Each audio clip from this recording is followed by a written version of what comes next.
Pour une autre aventure, mon ami? J'espère que vous êtes prête à discuter de ma proposition. Je ne sais vraiment pas ce que je vais devenir si vous refusez. Je ne veux pas vous forcer la main, mais c'est vraiment important. Ce sont mes compagnons disparus, Eshraf et Dinia, les explorateurs dont nous avons trouvé le sac dans le marais. Vous vous souvenez? Je vous ai dit que je les avais envoyés chercher des pierres de Vakka, mais ils ne cherchaient pas que cela. Ils cherchaient le vestige d'Argon, d'une légende. Certains parlent d'une pierre précieuse, d'autres d'un œuf magique. Quoi qu'il en soit, je crains que la disparition d'Eshraf et d'Inia soit liée à leur quête. Xoukas a accepté de se pencher sur la question, et je crois qu'il a trouvé quelque chose. Vous pourriez lui parler? Dans son message, il disait de le retrouver dans le champ de Tibaeno à Alten Mirlil. Le Tibaeno est un sport, j'en ignore tout. Ça se joue avec une balle, mais... Oh, je radote encore. Désolée, je suis nerveuse. S'il vous plaît, faites attention. Oh, certainement. Xoukas entretient des relations amicales avec pratiquement tout le monde, même les Nagas. Certains des investisseurs Lilmoth pensent que c'est un escroc, mais c'est parce qu'ils ignorent comment fonctionne la culture argonienne. Les Nagas sont une race d'Argoniens. C'est bien le terme correct? Cela me semble un peu offensant. Oh, bref. Disons seulement que ce sont des Argoniens différents. La tribu d'Aigues-Mortes est un groupe de Nagas, mais il y a également des Nagas sans tribu évoluant dans Tourbevaz. Hostiles? Eh bien, ils sont clairement agressifs. Mais j'éviterai le terme hostile, qui a trop de connotations négatives. Disons qu'ils réagiront avec violence à n'importe quelle intrusion. Par exemple, ils m'ont enlevé il y a environ 1 an de cela. Eh bien, une de mes expéditions avait fait un bref détour en territoire d'Aigues-Mortes. Ils nous prirent en otage quasi immédiatement. J'ai tenté de les impressionner par mon amour profond et mon admiration pour la culture argonienne. Ils m'ont brisé le bras en 3 endroits avant de m'attacher à un radeau et de me balancer du haut des chutes d'Oukep. Heureusement, je suis une bonne nageuse.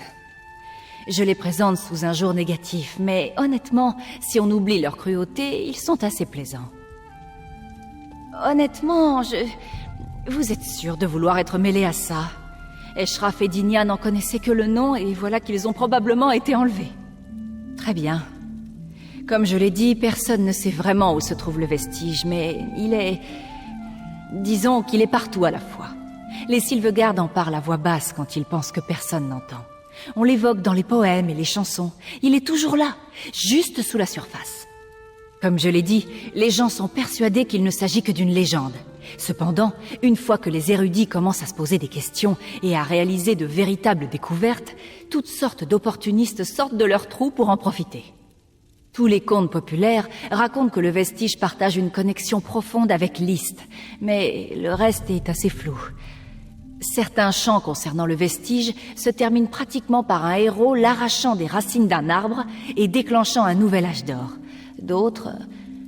Eh bien, certains chants se terminent avec un serpent avalant le vestige et se transformant en bête géante, ravageant la contrée pendant des centaines de saisons. Alors, faites attention aux serpents.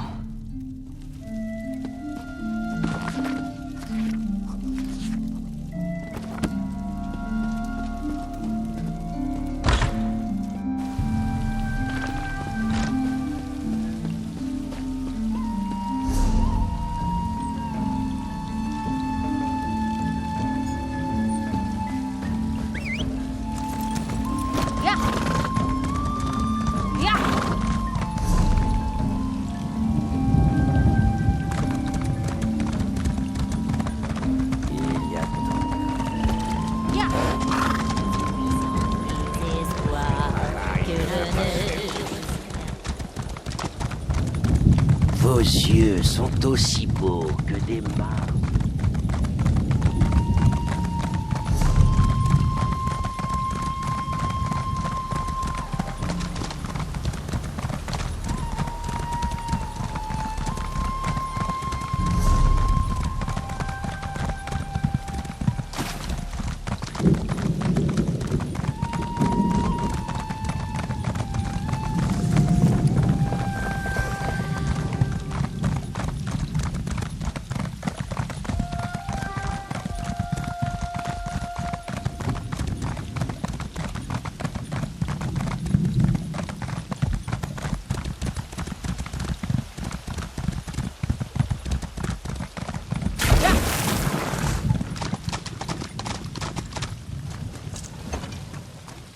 Allez, qu'est-ce que vous faites? Le soleil vous bénisse, Beeko.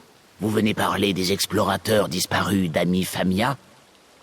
Seulement quelques indices pointant vers un complot. Mais cela me suffit pour le moment.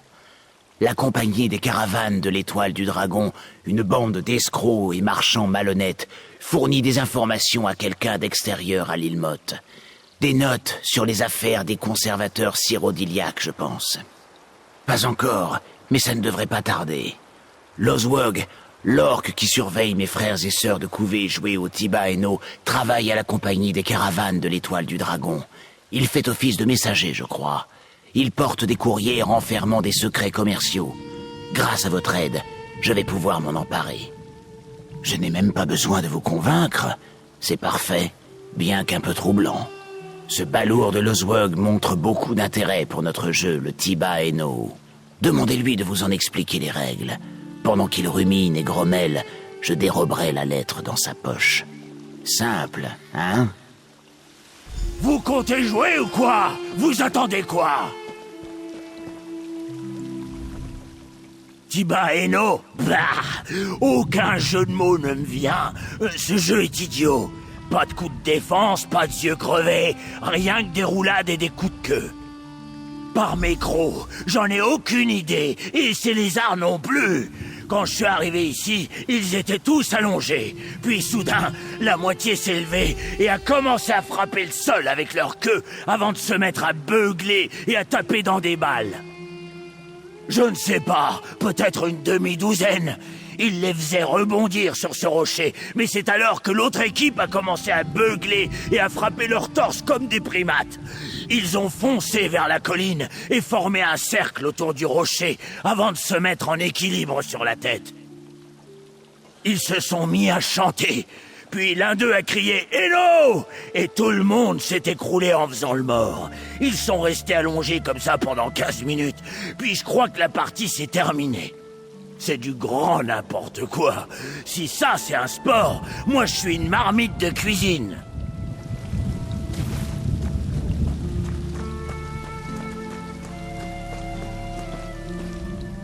Très bien joué. Vous devez être à moitié anaconda. Loswog avait l'air hypnotisé. Quoique, non. J'en fais trop. Il n'a qu'une cervelle de truite. Ma langue s'égare. Voyons ça. Oh, c'est... Oui, cela devrait agiter les queues de chat. Ce ne sont pas que des notes sur des échanges commerciaux. C'est une description de mon amie Famia. Là où elle se rend, à qui elle parle, ce qu'elle mange, et toutes ces choses. Je ne me doutais pas qu'elle mangeait autant d'escargots. Famia et ses explorateurs, je crois. Pas facile de s'en assurer. Ce balourd de Loswog ne portait que cette lettre. Je sais où nous pourrions trouver plus d'informations, mais vous devrez vous y rendre seul. Le dépôt de l'Étoile du Dragon de l'île Motte. Je leur ai loué l'emplacement. Ils en étaient ravis, jusqu'à ce que l'entrepôt s'effondre dans la vase. Ils y pataugent comme des vasards énervés. Personne n'a le droit d'y pénétrer. Moi encore moins. Si vous parveniez à vous y infiltrer, vous pourriez trouver plus d'indices. Autant vous le dire, les peaux sèches d'Étoile du Dragon n'aiment pas les invités surprises. S'ils vous voient, ils vont sûrement crier, sonner des cloches ou courir en rond comme des idiots. Alors prudence. Et tâchez de ne tuer personne. Ça fait des complications. Comme je vous l'ai dit, je souhaite protéger mon amie Famia. Ah, vous aussi vous connaissez le vestige. Certaines rumeurs sont comme des vipères des saules, Beeko. Bien cachées et à ne surtout pas déranger. Nous aurons cette conversation une autre fois.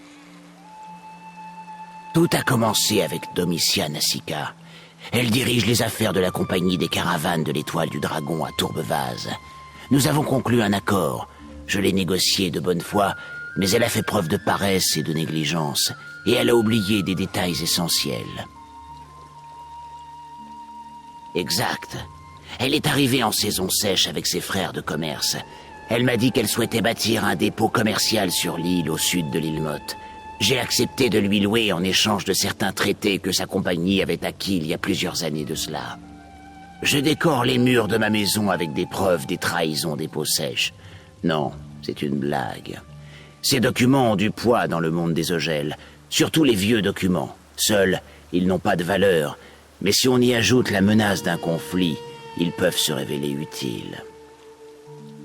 Ogel, ceux qui ne parlent pas la langue des racines.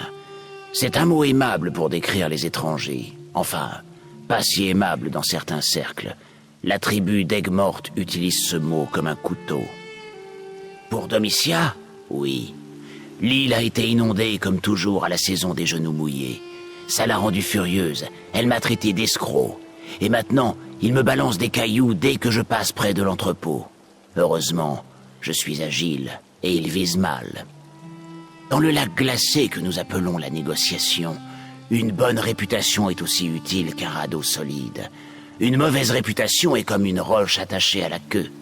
Les Saxhlil ne peuvent se noyer, mais il est très difficile de voir quand on est au fond du lac.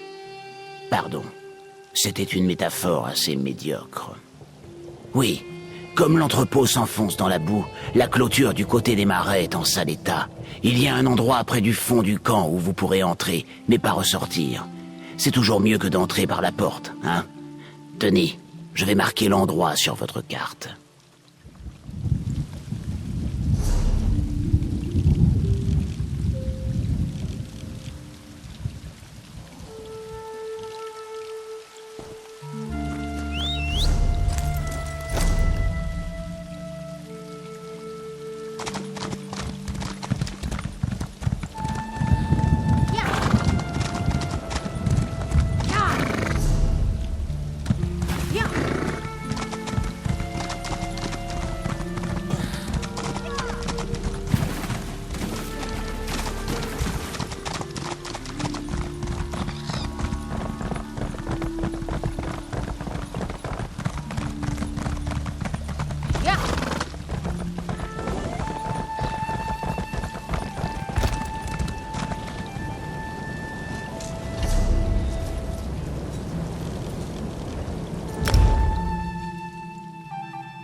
Bien que les Saxhlil préfèrent généralement vivre en tribu autour d'un île.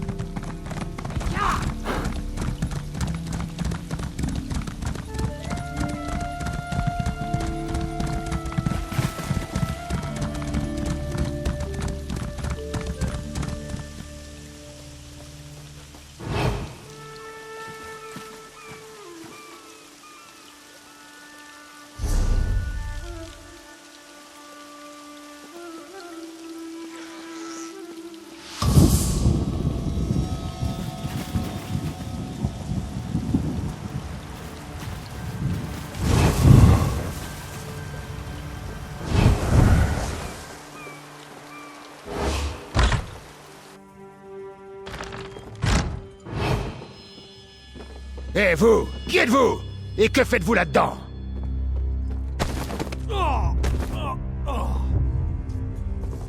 Enu kaltsogu otogrel.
Ne laissez pas mon manque de démonstration de joie vous tromper.